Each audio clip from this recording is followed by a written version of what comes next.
are you today? We're tired, right? You and me? Yeah. Yeah. Welcome to Montalvo. How many of you have never been to Montalvo before? It's your first time. Well, it's a treat to have you here. Montalvo is a nonprofit organization. We have a diversity of programs, multidisciplinary education programs, performing arts series, and a historic Lucas Artist residency, which was renovated and rebuilt in the early 2004, 2005. We bring in artists from all over the world. They come and spend time here on this ground and in this place and dream about possibilities. These are composers, writers, performers, visual artists, artists working in social practice. And today we're joined by Bruce Munro, and I couldn't be more delighted. Good morning. We've been having a lot of conversations, the two of us, over the last several days, as we welcomed the press, our donors, our sponsors, folks to come and see the show and have a little peek before we open to the public tomorrow night. So I wanted to just take some time to have a conversation with Bruce. And we want to look at kind of what's inspired him, who he is as a man, who he is as an artist, and what brought us to this point. So, Bruce, I wanted to start with this image, which is one of your own, and for you just to tell us a little bit about your childhood. And I want to start all the way back there because what I've discovered is you work in memory. A lot of your work is around memory, and I thought it would be nice to just start at the beginning. Thank you. Good morning to you all. This photograph is of where I grew up. It's a small town in the southwest of England, in Devonshire, called Salcombe, and I spent most of my youth there, playing around on boats and walking the cliffs and beaches of the estuary. It was a pretty idyllic way to grow up, and I've always been very close to the sea, and I think this is my very first memory of painting. Was always trying to paint the water and capture the water. As a child, I probably, like all children, you want to paint things that look like something, look like things that you're painting. And I was cross when I made this painting. I think it was about 8, but what I did is, years later when I looked at it, I was at art school, and I thought actually it wasn't as bad as I thought, because it was really about the spirit of water. Because as a youngster, I thought that if I pushed the paint around the surface of the paper, magically it would turn into water, or to look like water, and of course it didn't. But then I realized that things aren't always, you don't have to depict something in a sort of trompe-l'oeil way. You can actually get the spirit or the essence of an experience through the feeling of it. So, as a young man, this is a painting from 8 years old, and I don't have a painting from your early 20s, so I thought I'd use this one. But tell us, you went on to go to art school? Yeah. Tell us a little bit about that early experience as an artist. Art school was really about growing up, and I think for most youngsters, it's not so much about what you learn, or certainly it's about what you learn going from that transition from a child to a young adult. So, in other words, learning to cook for yourself, learning to get yourself from A to B, without your parents always being there. So for me, it was less about the education of art. I always felt, actually, people shouldn't go to art school to become artists. They should just go there to really to study the arts, study other artists, rather than trying to be one. I think there's too much emphasis today on being an artist very young. But, you know, I don't. When you become an artist, I didn't really. Well, I still wonder if I am an artist. You become an artist when you feel that you're an artist, and for that to happen, you have to have a sense of what is important to you to create art. And it's only in the last maybe 15, maybe 20 years that that's really come to my mind. And it's something I never pushed. I didn't want it to be something that was self-indulgent. I wanted it to be something quite truthful. I would say so. So after art school, you went to Australia. And I know Australia was quite formative for you. And I picked this image with purpose, but we don't need to talk about exactly the place, but more what happened for you in Australia. Australia, again, was another growing up here. I mean, I've spent my whole life growing up. I'm still not grown up. That's how I feel. That, again, was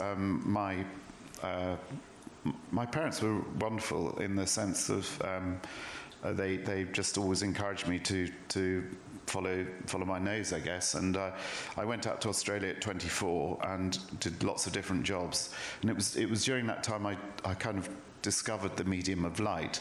And I purposely didn't try and create art with it, but I just thought I would use light or try and find out about what light was.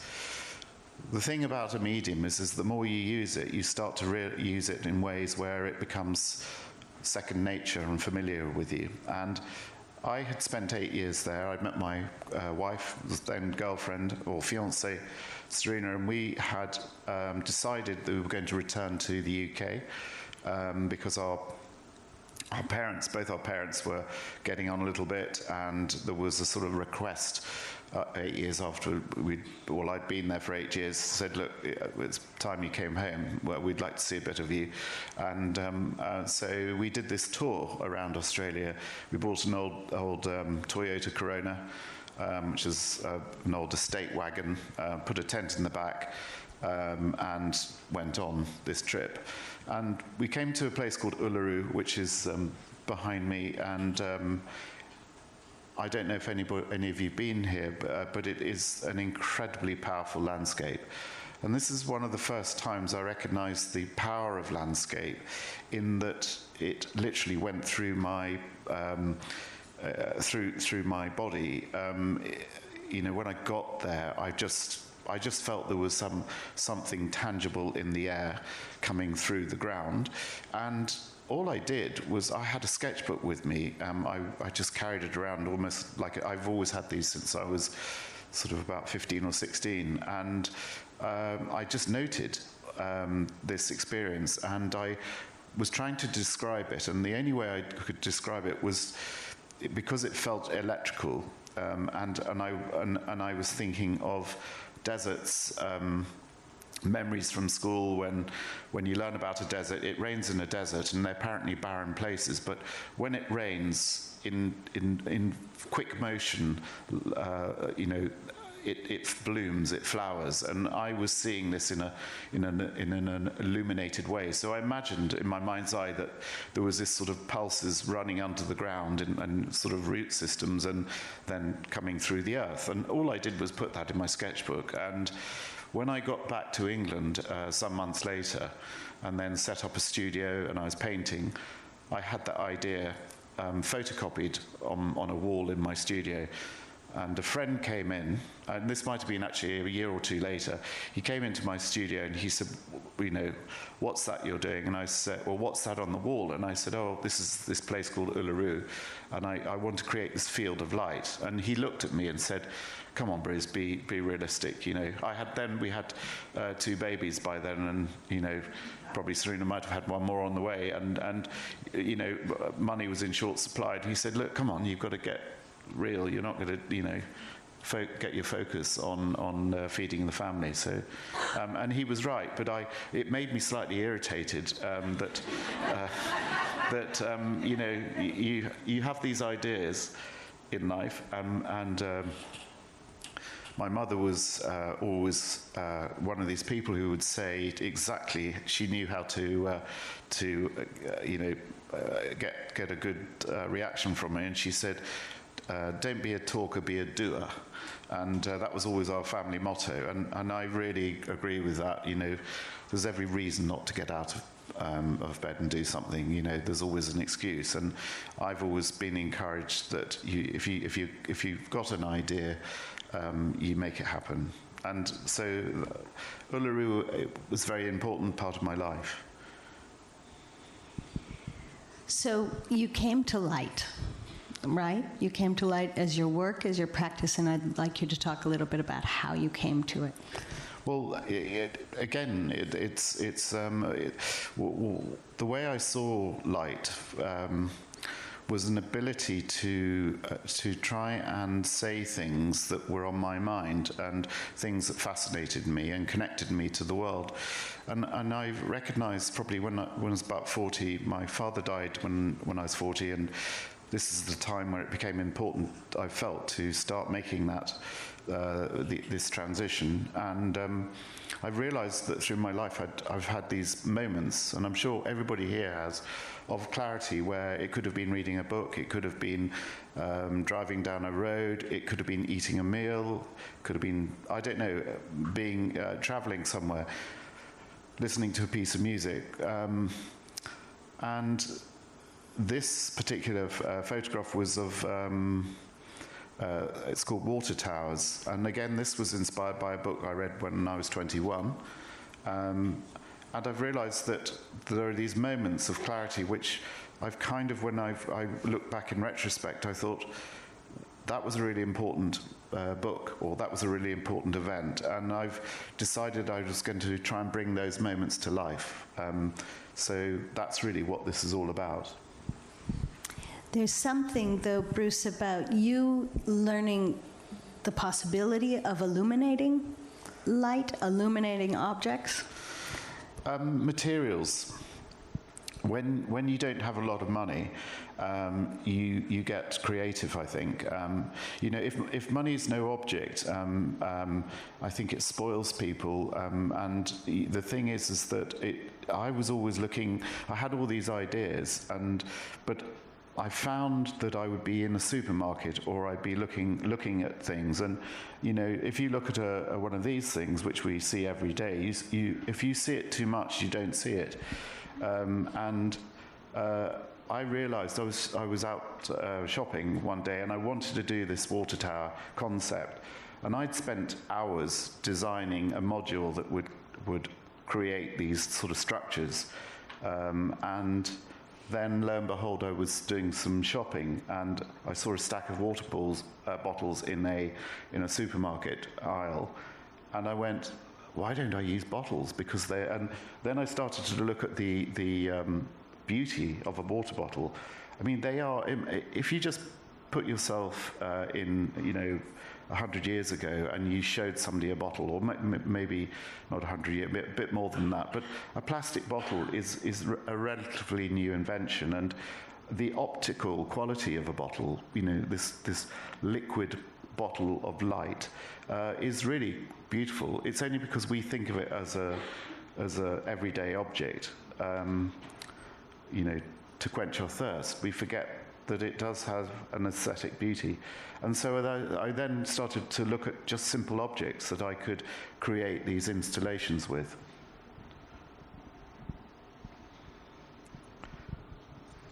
Go on. Well, and then it gets a little bit silly, because there are stories behind every installation. Serena and I were living in Sydney for many years, and we're living in a beautiful place called Palm Beach, which is just 40 k's north of Sydney. And every morning we were woken up by a dawn chorus, kookaburras and cockatoos. Now, a cockatoo is an extremely a beautiful bird, but it's got the most awful sound, especially if you've had a few beers the night before. The thing is, I like to draw things together, different thoughts and ideas, and these span a whole lifetime. So if you go forward about 50, in time, I was in Greece with my family on holiday, having a G&T and watching the sun go down, and there was a movement in the corner of my eye. I thought it was a bird, and I turned around and it was a clothes peg on a line, and that gave me the concept of clothes pegs could be birds. Now I know that it's a bit far-fetched, but not really. Then I started thinking about the days in Australia with the cockatoos. And I started to wonder how many indigenous species of cockatoo there were in Australia. I don't really know why I think like this, but I was thinking, anyway, there are 12. And then I thought, well, how am I going to describe 12 species of cockatoo with the clothes peg? Well, the answer is actually quite simple. You have to make your own clothes pegs, and you divide them in 4, and that way you can get enough combinations to get 12. In fact, you can have a lot more than that. So what I did is I basically created 12 species of cockatoo, and this is a sound light installation, and it's one of the pieces that we have here. It is so we've taped each species of cockatoo, and there is some also human impressions of cockatoos as well, just to add to the richness of it. Now, the reason it's on a Hills hoist is because, again, I wanted to give recognition to the wonderful Hills hoist. It's the Australian washing clothes line, and there's a slight sort of tongue-in-cheek here because it's the most, it's not really pretty, is it? But it's beautiful. I love it because it kind of made, to me, that was my experience of Australia. Every backyard had a Hills hoist. So the final piece of the jigsaw is the lighting technique I used on this was the very first lighting technique that I learnt in Sydney all those years ago, and that's ultraviolet. So this is really a lifetime of thought, little thoughts that are collected rather bird-like, magpie-like, I guess, over a lifetime, and then they're put together in this rather quirky, or not quirky, sort of hopefully humorous combination. Thank you. This is a piece that Bruce has placed in our Italianate garden, and I love that you said, there's something also about having these 8 Hills hoist in this very formal sort of garden space. And it's also the gum trees. You see, you've got these gum trees, which are very Australian. There was a real closeness when I came here for the first time. I was, apart from the Narnian aspect, there was this lovely, I felt at home because of the gum trees. I think it's important just to see how an artist's mind works. A little bit magpie-like, yeah. Collecting things along the way and There's then no stitching them together. We kept saying, this is not logic-based, this is art. So I'm going to go through these. I'm going to take us back to Uluru, because what year was it that you did the road trip? The camp trip? 1992. 1992. And you imagined that you would one day illuminate that landscape. That was a dream you had. No, it was a complete miracle. I didn't even, my dream was just simply to make the first iteration of the Field of Light, to realize that. Now, that took me 12 years to do it from that trip. By then, Serena and I had 4 children.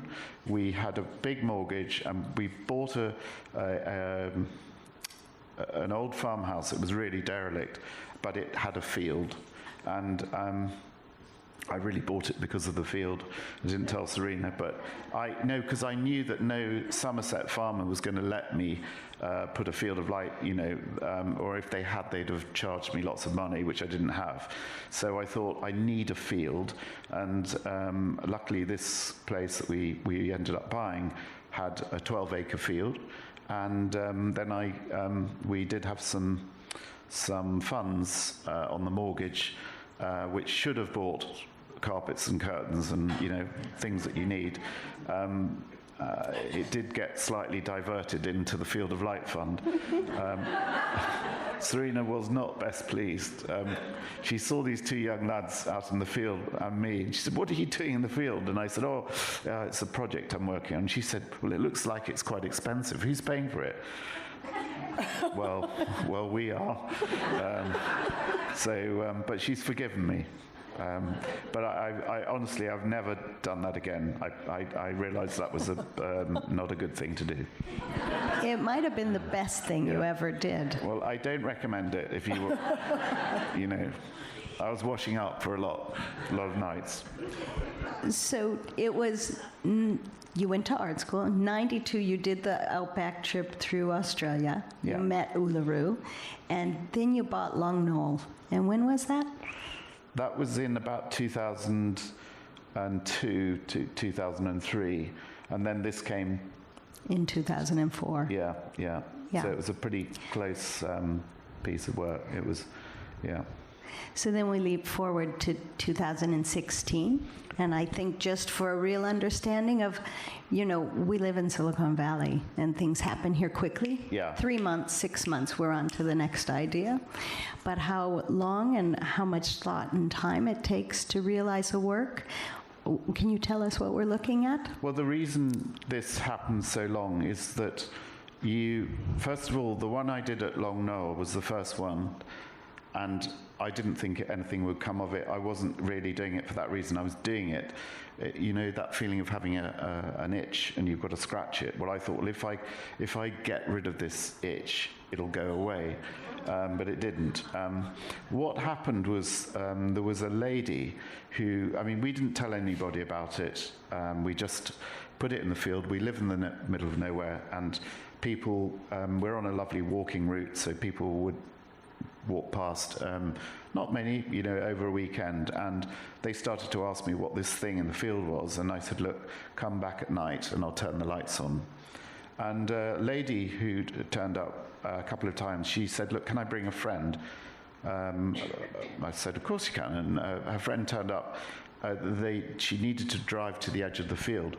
She wasn't very stable on her legs, and she got out of the car, and I was close by, near to the switch, turned the lights on, and then she just burst into tears. Now, I thought I might have upset her in some way, but I went over and said, "Are you all right?" And she just grabbed my hand and said, "Thank you." Now, I never had done anything in my life where I got that sort of reaction. And the fact is that it was an emotional thing for me, because I thought, this is really what art should be doing. It should be actually touching people's feelings and senses. And it should, I realized then it was nothing to do than, it was a language, and it was a way to communicate with people. So that really set me on that journey. And I'm not saying it's been a difficult one, because I know if any, art is not, I wouldn't recommend it for people who, there is this misconception that it's what a lovely life, it's great when things start going and you get these opportunities, but you spend most of your life, and most artists will be struggling, and if they're lucky, they just get a few opportunities. So you've got to be quite tenacious, I think, to just keep going. How many of you have seen Bruce Munro's work before? How many of you have seen a field of light? Right. So this is our first field of lights. It was a test at home in your own And then it took acreage. This is a whole range of works that I did, and Field of Light is one of them. But the real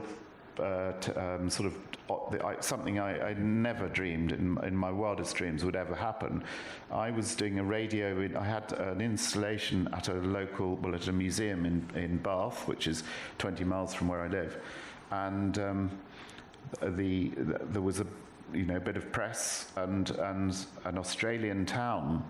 It was Alice Springs, which is Central Australia. They did a piece on it on the radio, and they did a phone interview with me from Alice to my studio. And the result was that a gentleman 2 days later phoned up from the Indigenous Land Corporation that looks after Uluru, Central Australia, and said, we would like to invite you to just come and discuss your field of light. And I couldn't believe it. So just to have a free trip back to Australia was, my wife was so jealous. She said, God, you jammy thing, going, anyway.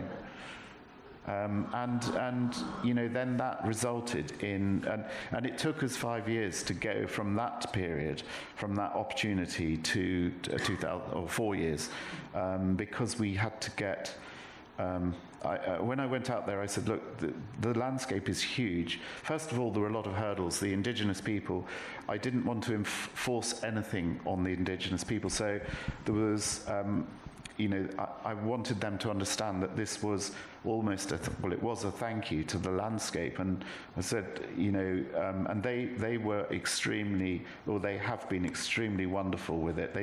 They call it, there's an Aboriginal title for it, looking at many beautiful lights, and they are very, very wonderful people, because they really do feel landscape. I mean, they're so they're so sophisticated in their thinking about land, place and time, and actually they've been responsible for another range of work that I've been working on since, which is all to do with time.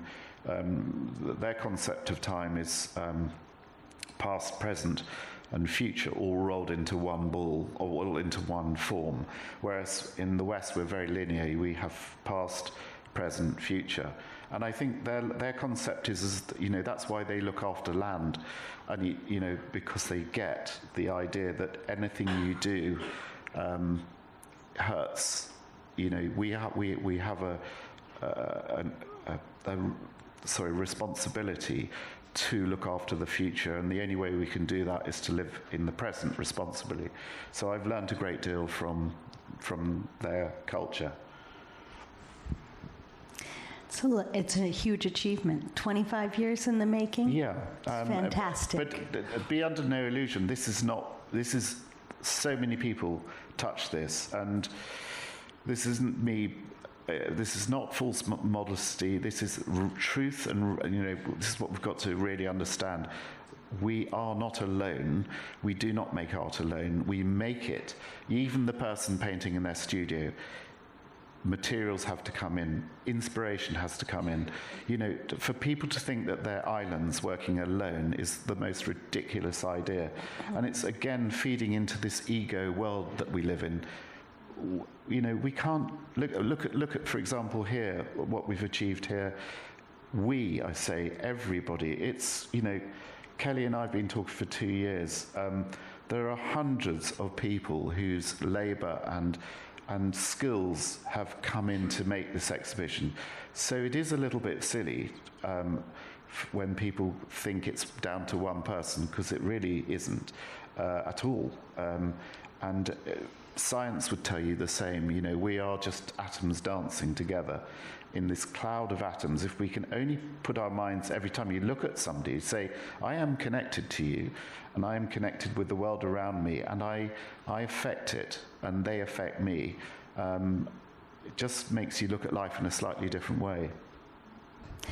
So it seems to me, Bruce, you've talked some about natural spaces, but just how you've embraced these kinds of spaces and how you've sort of breathed life back into natural spaces. Tell us a little bit your thinking about gardens and nature. You did with Uluru, but we all have gardens near us and close to us. Well, landscape for me is why I love working in landscape is The art is not secondary. Look, we're just doing these interventions they're time-based.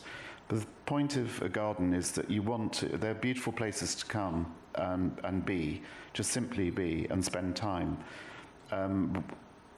Preferably when nothing else is here but the garden. Shoot myself in the foot a little bit here, but what I would like you to appreciate is some people don't go to gardens, and I wouldn't say I was always a garden visitor, but the more and more, the older I get, I realise that we're spending an awful lot of time in this virtual world and not enough of it in the real world. And gardens they teach us so much. They're the museums of tomorrow, and they enrich us. They make us healthier. They're healthy for our brains. They're healthy for our bodies. And I felt that sometimes you can create these pieces of work to just first of all bring people's attention to a garden. It's almost they're like spaces, interior spaces, but they're out exterior spaces. And simply said, I just feel they're lovely places to create work. And then when we've taken the work away and we've taken the last piece of material away, you've left the garden as you found it. And there's an opportunity for the next person to describe what their creations. So they are excellent places, and I think we need more of them actually. And Montalvo is. I know you. If you're already people who come here a lot, this is an exceptionally beautiful place, and particularly because it's got this wonderful arts program. For me, it's got it all.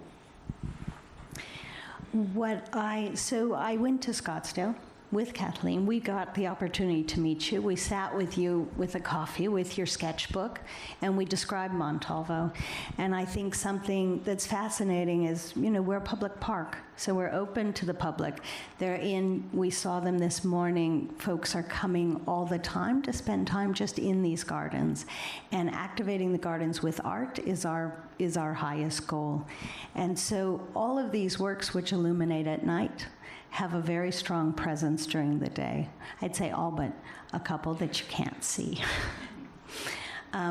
So we invited you to come and stay with us. Invited you to stay in the residency, which are these very modern cottages that we have for artists. And you arrived in the evening. And you tell us a little bit about Montalvo and what inspired you when you arrived here? Well, I arrived in the evening, in the dark, and so I was, wondering. I'd never been to this part of California before, so I had no idea what to expect. And in the morning, I woke up probably fairly early, and I walked from the small cottages where I was staying up that road through the woods, and the first thing I saw actually was the beware of mountain lions. I'm not known for doing selfies, but I did a selfie to my kids saying, God, I could be eaten. And maybe that was that. No, then I went up the path. I was actually quite relieved when I saw the lawns, and no, I just went, oh my God, this is. I've been here before. I saw the house, Montalvo. To my right, and then to the left was because you come out next to the Italianate garden, and I wandered through these sort of big gates, and it just felt it did more kind of Narnian. This Narnian sense came to me. I'd realised that the house immediately was this magician's house that occurs in the in the Voyage of the Dawn Treader. And I'd made some Narnian pieces before, a couple of pieces, which so my mind is often thinking about those childhood memories and thoughts, and so I wandered around a little bit on my own. Then I found my way into the house. And, you know, this feeling was very strong in me. And lo and behold, I came up upon that stained glass window with the sailing ship. Now, that is the Dawn Treader.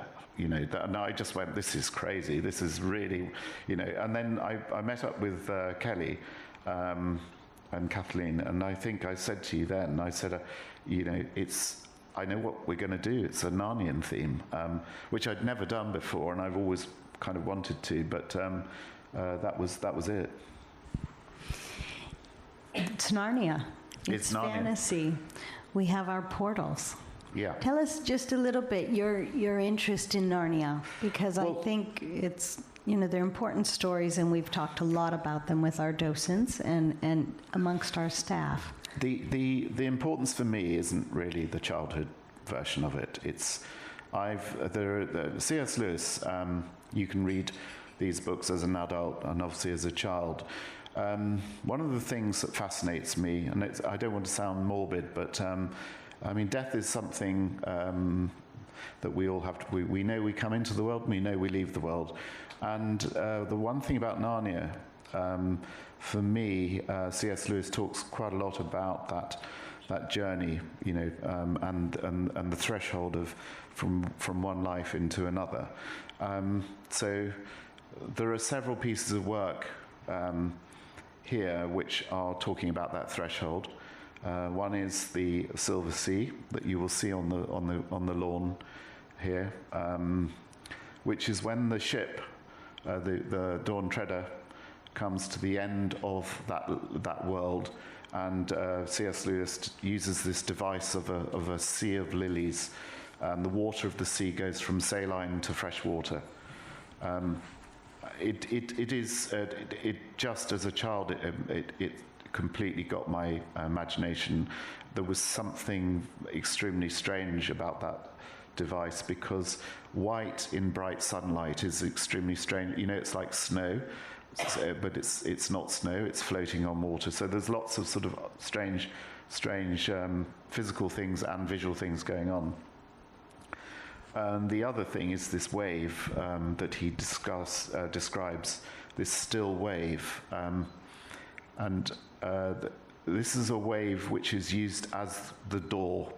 The lilies are the threshold, and the wave is the door from this life, or that life in Narnia, to Aslan's world. And there is, I don't know if any of you read these books, but if you haven't, I thoroughly recommend them. There is this valiant mouse called Reepicheep, who his whole goal in life is to make it to Aslan's land, which is, you know, the next life. And in a sense, what it is to face death without fear, to think about death every day. And I said, not in a morbid way, because in the West, certainly we don't think about death enough. And I think we are very fearful of death, and I think that's a very dangerous and sad thing. We should be talking about it a lot more, and maybe we could be kinder to each other and ourselves by discussing it more. So there is some serious sides from me, hopes that some of these pieces will help people resolve some of those issues, or at least get them talking and starting to think about it. So this is an image for those of you who've read the Chronicles. You know this is that ever-burning lamppost. It's in The Lion, the Witch, and the Wardrobe, and it's the very first sort of portal into this world of fantasy. And you may have seen on your drive in this morning our ever-burning lamppost. You want to speak about it just a moment? This is really simply, slightly being, playing around with the idea. I love the lamppost actually was created as a protector to Narnia. And C.S. Lewis very cleverly made logic of it in the 5th book, The Magician's Nephew, by explaining how that came into being. What happened, in fact, was a portion of lamppost was one of the iron bars was planted in the earth in that land right at the beginning of that land's life. And at that time, anything you planted would grow. And I thought that was just such a lovely idea, that you could plant a piece of a metal lamppost in the ground, and the next day, 24 hours later, you had a fully fledged illuminated lamppost. And I guess what I wanted to do was I just started to question, I wonder what a lamppost seed looks like. This is basically, it's an icosahedron, which is a 20-sided solid. There are 19 lampposts, because one of the vertical is the structural base or stand. And that's all it is, really. But it is actually, it's my way of saying, look, I'm going to build something that will protect a place. It's a sort of very, very gentle, and we live in difficult times at the moment, and anything we can do to give ourselves that feeling of safety and protection, I think is kind of quite nice. And we placed it right at the entrance. Yeah. So I'm not going to take you through all the works, but this is another portal that's been created, another piece that was created around our historic villa. This is the Dawn Treader we spoke of. This is the San Salvador, actually. Yeah. Well, that was the window that did it, and funny enough, I don't know if you're familiar with Peter Blake. He's a pop artist in the 60s, British painter, and I just love that kind of playing around. So we've done a technique here of it's projection mapping. So it's all done on a computer, and what I did is I looked at the structure of the window, not only the actual leading of the stained glass, but the actual structural. You've got panes which you have to, when you backlight that at night, I noticed that those show as well. So we've just had a little bit of a gameplay with that, and created a loop of film that. The idea is that the window dissolves, and then suddenly that ship will appear and disappear. And it's just meant to be a fun contemporary play on using a piece of stained glass window. And another portal. Another portal. So you mentioned Peter Blake, and I think it's important to just go back to even the gathering of clans with the cockatoos and understand how many layers and how many inspirations come into your various works. This Silver Sea is an inspiration for Silver Sea. Yeah. But you brought me back to a place and a love of this work. This is Georgie O'Keeffe, Above the Clouds. I saw it I think she's done a number of these paintings, but when I saw that, I just think her work is fantastic. I've always loved her work. When I first saw that, I went, my God, that's C.S. Lewis's lilies. And there's something rather lovely, because his lilies were about that transition to heaven in that world, and this is Georgie O'Keeffe painting our real sense of heaven, above the clouds. So there's something rather lovely about that. And as I said, aside from us not working individually, because we need each other so much, also, an artist cannot possibly dream up something from nowhere. Other art is always in your mind, other things, experiences in life. So I think you should always be, sometimes it's subliminal and you don't remember where that came from, but, everything has come from something. And I love the fact that Georgie O'Keeffe has helped me create something. And as a painter, I love what she inspired in you. Yeah, I think this is going back to the water analogy. When I was in Sydney, I used this sense of water to, because I grew up by the sea, water has always been my touchstone. So I found myself one day in Sydney, away from my family for a couple of years then, and I think I might have been about 26, and I remember how the light on the water changed my mood from being down in the dumps to at one with the world. And it then resulted in me remembering that I'd written, I noted that in a sketchbook, and then years later when I was thinking about what subject matter, what I could do to create pieces of work, I remembered that moment of sitting by the water and having my mood changed. And I do believe that I'm really fascinated by place and time and the emotion or the feeling that you had for those moments. So I'm always trying to bring back those moments, but to describe to others, because we've all had those moments. Thank you. So this is the Silver Sea. This is the front lawn. I think something delightful in it is a sea. You look down, they're lilies, but in the evening they're also the sea. They're also those bits of light captured on the top of water. Your use of materials is incredible. Where your hand is sort of gently placed in the materials is incredible. And you and I were talking the other day about water and a new project you're working on. And I'd like you just to talk about it, because I think it's an interesting way to think about the material. Well, water, I've been working with these ideas about water and memory for a while now, and then it occurred to me that water could just playfully imagine it absorbing light and history. So at the moment I'm working on a project where I'm creating a virtual sea using the CDs, but they're all actually completely mounted on perfectly in these, using these stands that we've developed to hold them in at 45 degrees.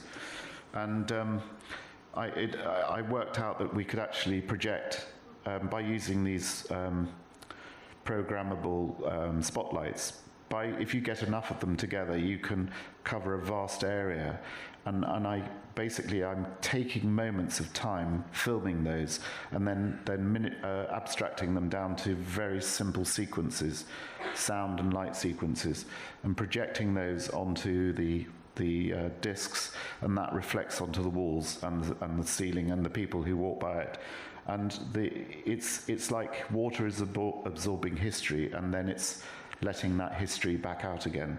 So you can tell the story of a space over thousands of years. It's not really the time element. It's just that I love that idea of it breathing back history, the feelings that might have, a sunny day would have given you, or and there's not narrative with this, and it's not like there's I'm not trying to capture language or anything. I'm just trying to capture feeling, if that makes sense. I love the idea that water holds memory, and it just rings true to me when you said it. It's really beautiful. We have our own bit of water that took a village to create. Yeah. So this is a Reepicheep's wave, that little valiant mouse on the tip of his wave. It's about 13,000 fiber optics nearly. And 1,300. 1,300, Yeah, thank you. yeah. We keep doing Yeah. that, right? And 18,000 mussel That's the shells. one. And I'm just going to give you a detail of it. Again, once we're done with this conversation, you're welcome to walk through the gardens and see all of the works during the day.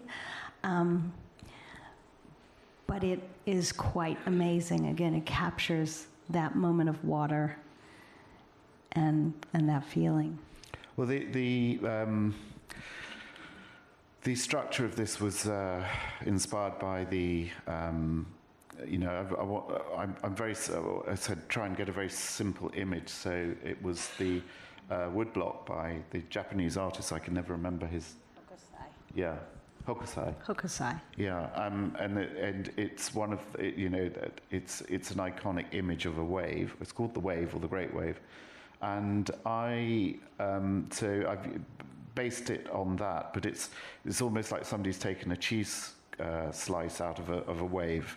If you imagine a wave breaking on a shore, if you could freeze that moment and then do a three-dimensional cut of it, and then I thought, well, how am I going to actually make that, give that a form? And we do a lot of mussel picking in Cornwall in the summer with the kids. It's a really good activity. We all go down to the beach at low tide, pick mussels, and then come back and make a really big moule marinière, drink lots of wine. It's one of my favourite activities of the summer. So the idea was to create a shell, an injection moulded shell. We've used a portion of recycled plastics. We wanted to use it totally 100%, but we couldn't because we couldn't get the actual the finish on the shell that we wanted. And then those are clipped onto these fibres. And actually what you do is by playing a light sequence through it, you can get this gentle movement. It's just to elevate the feeling that it's a still wave, but there is some sense of movement. And then we've added an audio track of what's called a shepherd's tone. And for those who don't know what it's like, the best way I can explain is there's an artist called M.C. Escher who, if you know his paintings or drawings of the stairs that continually go up and up and up, there's an optical illusion there. Well, this is an acoustic illusion. So if you stand out there and listen, you'll feel that the scale is going higher and higher and higher. In fact, what it's doing is looping round. And I felt that was a really good audible analogy of what was going on visually. So this is another one of those works, Bruce, that has sat in the notebook and been looking for a place. And sometimes I say, it's a premiere here, but it's a sketch of something potentially to come. Well, the one funny enough, when I was 24, just before I went to Australia, my father and I were watching some series of films on Australia. And there was a film by Peter Weir, who's an Australian filmmaker, called The Last Wave. And this was about a mythical tsunami that hit Sydney. And it was, you never see the wave in the film. Funny enough, when I remembered it later, I was sure you see the wave. But you never did. It's very clever. And I actually had nightmares about this wave. 8 years later, while I was on that same trip with Serena, the same time as Uluru, I found these sketches in my book about dreams that I'd had about being on the face of a wave, being drawn up, and it's like you go up and up and up, and then you just see the crest of the wave up there. Never quite. It's quite a fearful dream, and I didn't want to do that here because it wasn't the Narnian thing, and I didn't. I wanted to make this a joyful wave, and Reepicheep's wave is about joy, and it's that gateway into heaven. Whereas the Peter Weir wave, which I don't know whether I will do it actually, funny enough, what's the point of doing something that is black and not about optimism and maybe it was a young man's sort of, Maybe this is yeah. it. It's fabulous. You will all have to come in the evening and see it. Because of time, I'm just going to take us through. Okay.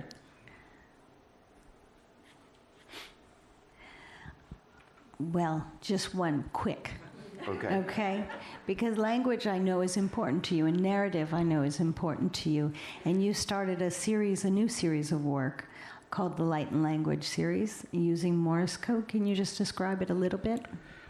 This is really my look. I came to reading books. I was a slow reader as a kid, and when I discovered when you get reading and you want to describe things, and I love sort of as saying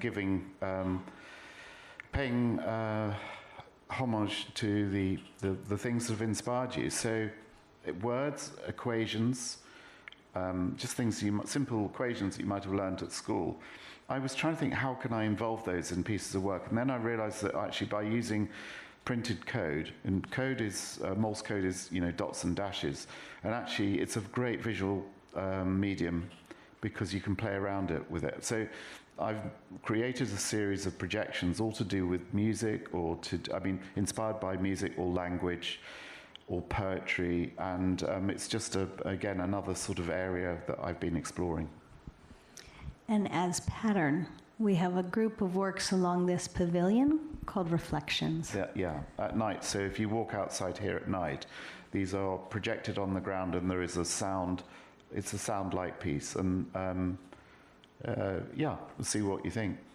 So, and this is an equation for photosynthesis. This is an equation for photosynthesis. I mean, as a kid, I had no idea what that all meant, but I just think it's beautiful, isn't it, that a scientist has worked out, you know. I mean, and it's actually why we breathe and why we're here. So this is a sort of thank you to all the people who've actually been able to interpret that through science. And I guess I'm just trying to give it sort of bring it to a more visual description. This is great. I'm going to give you a beautiful visual. This is a light shower in Salisbury Cathedral, and I think we're going to move on to the light shower that we've placed inside of our historic villa. This is actually a piece that was acquired for Montalvo, and we're delighted it will be here forever. So that's fantastic.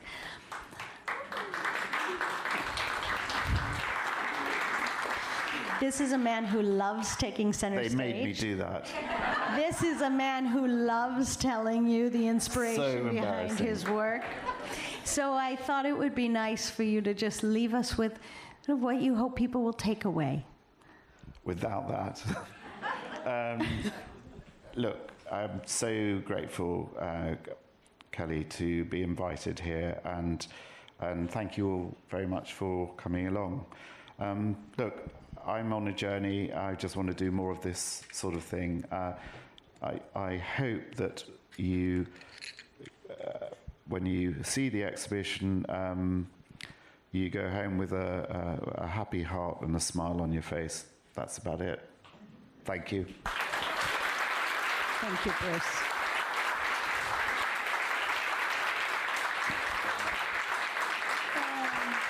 Bruce talked about this as a place for people to come together and creating spaces for people to come together. It's what we've seen. I think for us to take a moment, step back, and spend some time thinking about wonder and beauty and joy is absolutely important, and it feels like this exhibition is a gift for our community. I'm very excited to share it with everybody. I have a small gift for you. It's silly, but this is our bird. Oh my God. It's a little stellar jay from Montalvo, and the stellar jays are the ones that take the acorns and keep growing the forest and making sure that those oaks will continue to grow. And it's blue. Oh. And we know you love blue. Yeah, it's the first day I've had a pink shirt on. I love the pink shirt, but it does have a little blue in the collar, so it's perfect. Thank you so much. You're welcome. I've got one for all of the Munros because it's now a family organization. Thank you. Thank you, Bruce. Yeah, thank you. Thank you. So Bruce will be here for a little while, and he's got books, and happy to sign them, happy to say a hello. I'm going to refrain from taking questions simply because we ran out of time. Okay? Thank you. Thank you for being here. Thank you very much.